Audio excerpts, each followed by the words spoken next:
Welcome to the Virtual Antics podcast, where we help entrepreneurs streamline their business to six figures and beyond.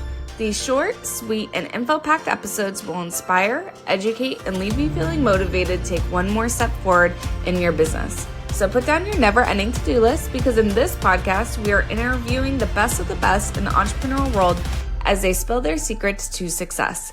This podcast is sponsored by Nandora, the all-in-one software for entrepreneurs to grow their business with unlimited landing pages, automations, emails and text campaigns, and so much more. I'm your host, Natalie Guzman. Now let's get into it. Hey. Welcome back to Virtual Antics Podcast. I'm your host, Natalie Guzman. Today, I have Swire with me. I am so excited because he helps customers grow sales, retain employees, and thank their customers with custom branded products. Welcome, Swire. How are you doing today? Good. I'm doing good. Thanks for having me on the show, Natalie. Oh, I'm so excited to have you on the show because actually I have an event coming up and I've been looking into custom branded products, and this kind of is your wheelhouse. So I'm so excited to have this conversation. So how did you kind of become an expert in this? I don't think in our industry, no one went to school want to be a promotional product industry. So how I got into it, I was in the CD DVD replication business. So if you're old enough like me, still remember buying CD and DVD, that's what we do. We help film company, record labels make those copies. And then along the way, they finished their album. They asked, do you guys do merch that we could sell on tour, or do you guys do the gift bag that we could hand away at a red carpet? So somehow I got dabbled into the promotional product industry. And in 2013, we sold the CD DVD part of the business and now focus exclusively on promotional products. That is absolutely amazing. And I've seen with my business the power of promotional products. And it's really cool because it actually goes into a part in marketing, which is called brand awareness. So how can having promotional products help your business? I think you mentioned a really great point, Natalie. We try really hard, with the service and products that we have. We do social media, we go to networking, just to let other people know that this is our brand, right? This is what we stand for. However, when they come to promotional product, they always ask, Swire, what's the cheapest whatever that you have? My approach is I will ask those clients, think about your promotional product is a silent ambassador for your brand, because this is something that you be given to the recipient, or potentially it's your client prospect, and then it will be sit on the desk. How would that speaks about the value and then what you stand behind? When they see the product that you give them, can they remind what your company is about? So if you don't think that's relevant to them, then you have to choose something else. So that's kind of the question I'll ask them to begin the process. It's not just, they get a pen, you should get a pen, or they get a t-shirt, you should get a t-shirt. It's something that could speak about, what you stand for. And that's where I would start. Yeah, that's really powerful. I don't think people realize the quality, right? So I go to this event every year. It's actually coming up this month, called PodFest. It is such a cool place for podcasters to go and interact with one another. Well, I get a ton of shirts there every single year. But there's one shirt that I will always remember the guy's name. And it was actually because it was the softest shirt that I ever felt. And it made me want to ask him where he got his shirt. And I've met like hundreds of people. There was hundreds of different companies and shirts I've received over the years of going to this event. But I always remember Mark Savant, because his shirt was like the softest shirt that I have ever worn in my life. And you could tell the quality was there. And it was a great shirt. And so you made a really good point that quality really comes first, because it's representing your brand. And that actually made me engage in a conversation. Have you seen that, where products actually make people like engage with them because of maybe the quality and the uniqueness of the product? Yeah, you hit on one of the most important points, especially in the trade show and event. Promotional product is a great conversation starter. In your case, it's a soft t-shirt. Sometimes it could be a weird item, right? People are like, what is this? Like, can you tell me more about that? And then you got them into your booth and start engaging the conversation. Or we have also done that. People would pre-send, let their prospect know what kind of gifts that they have. When they come to talk to them or book a meeting, they can receive that item. So this create interest, create curious, for people to come to talk to you. And I think that's whenever people are lining up on your booth, more people are going to line up on your booth because you see that if you see two guys crossing the arms sitting there looking angry, you're not going to talk to them. You want to go to a booth that has a lot of people. They seem to have a good conversation going on. You want to go check it out and see what's going on. Yeah, and I've seen that too. Like, I've been to lots and lots of trade shows and expos and all those things where they have lots of vendors, right? And so I've seen the power of that, where someone that only has like pens or, or very small items even, and it's not all over their booth, they're not getting as much traction as the people that have the shirts or they have like the spin the wheel to get a certain type of merchandise. Those things are so interactive and cool. And I once got StreamYard. I went to StreamYard's booth and they had their mascot, which is like that duck. And it said StreamYard on it. And that was like my favorite thing. I would show that in little videos on my meetings and stuff. Like, look how cool this is. Or I had a client that was asking me about video editing software. I could not remember the name of StreamYard at that moment. And so I said, one moment, I went and grabbed my little duck and I was like, it's StreamYard. And so it's a really good reminder reminding you about the business name. I like that you're leading the conversation the perfect way. Another good way for company to consider, like the StreamYard example, I use StreamYard, by the way. Uh, all of us are mini journalists right now, mini blogger. And then we all have a cell phone. Imagine that day, Nelly, you're really happy about the product that you have. You probably snap some good photos on it, and you probably have posted or sent it to your friends about the StreamYard doc that you received. So they're using the cost for the duck, obviously, to give it to you, potential prospect. And then now, without them telling you, you are sending it to your contact, to people who might be using StreamYard. So they're actually using the process to turning you to a mini journalist who is covering the brand. So that's another good strategy. Yeah, it's a really cool content creation thing, right? Because we're all about content creation these days, whether that's, like you said, the blog posts or the videos or the TikToks or whatever it is. And I feel like we're sharing through visuals now. So having an actual product that we're showing off is such a huge game changer in the marketing industry because everything is visual. It's no longer about what you hear necessarily or what you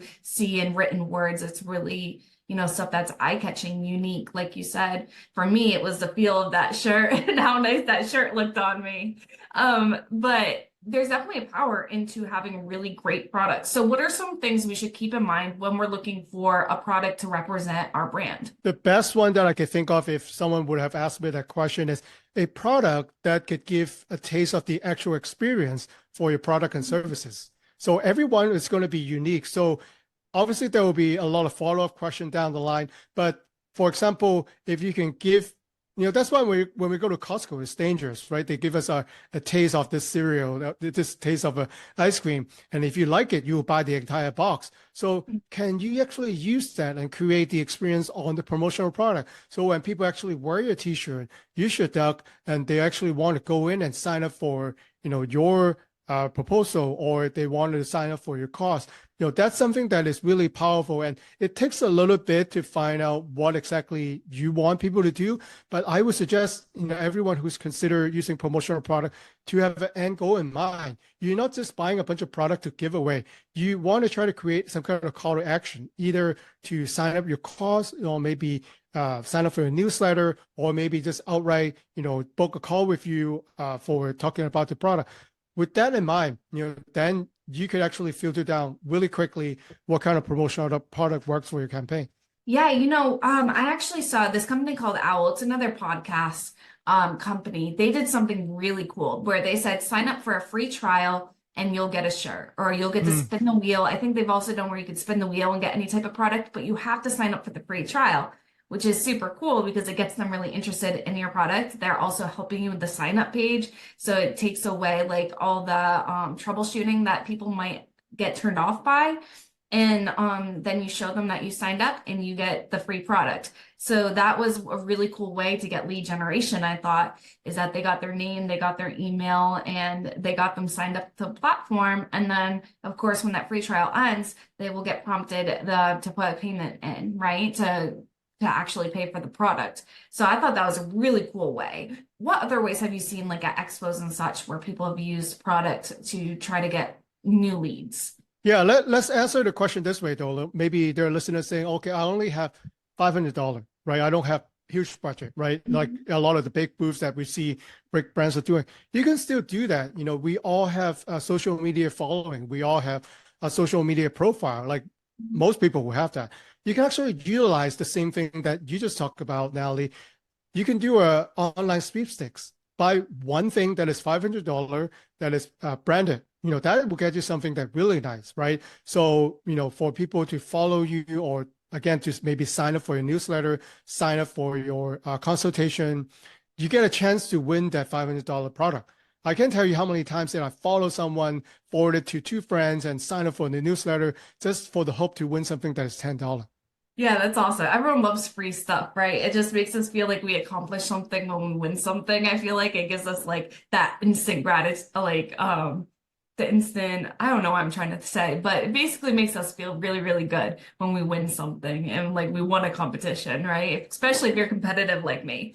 And so that's a really cool way. I love that you said that we could do it online. We could, host sweepstakes and things like that. That's awesome. I know that my husband, he's big into the fishing world. And they'll have like lives where these fishing companies will be like, all right, answer this question and you'll get, a free shirt, whoever gets it right. And it gets people engaging on their lives and making sure they show up on the lives and all that. So it's really good for engaging too, for getting people onto live form content, which is awesome.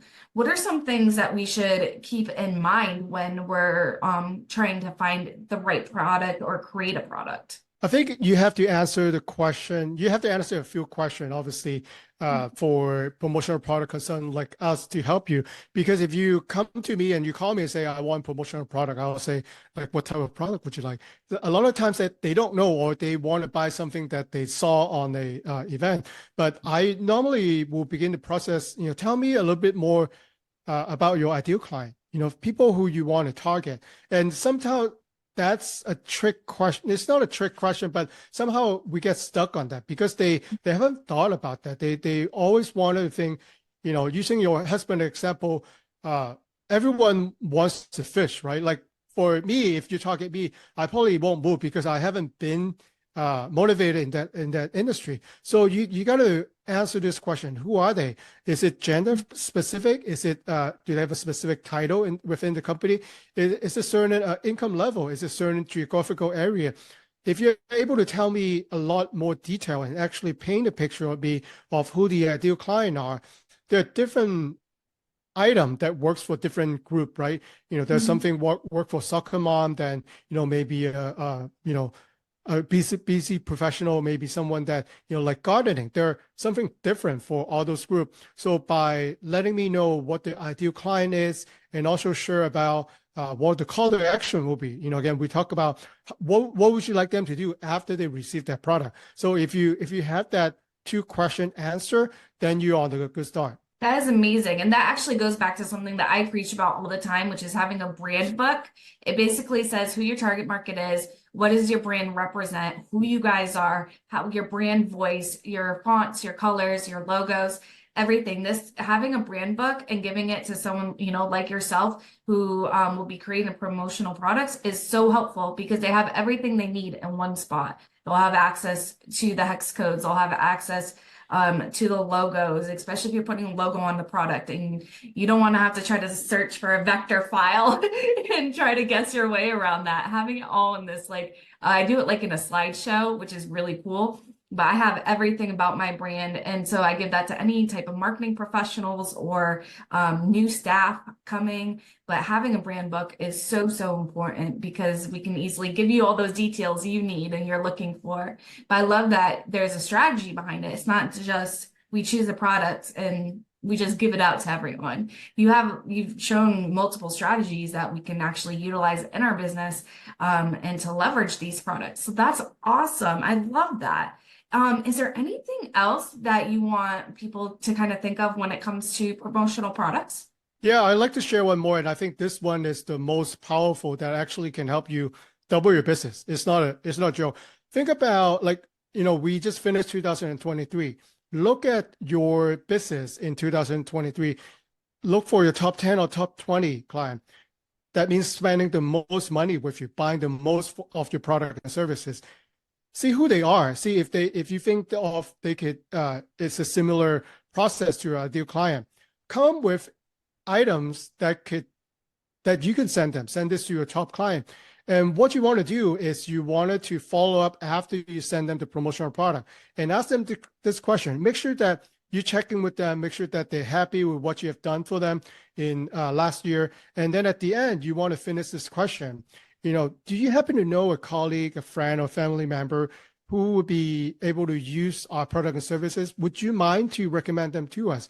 You'll be surprised the type of referral that you get by sending them a gift, so they're inclined to take your call, and then you make them feel that listen to any complaints, right? Obviously, you have to address them, make sure that they're happy, and then you ask this question.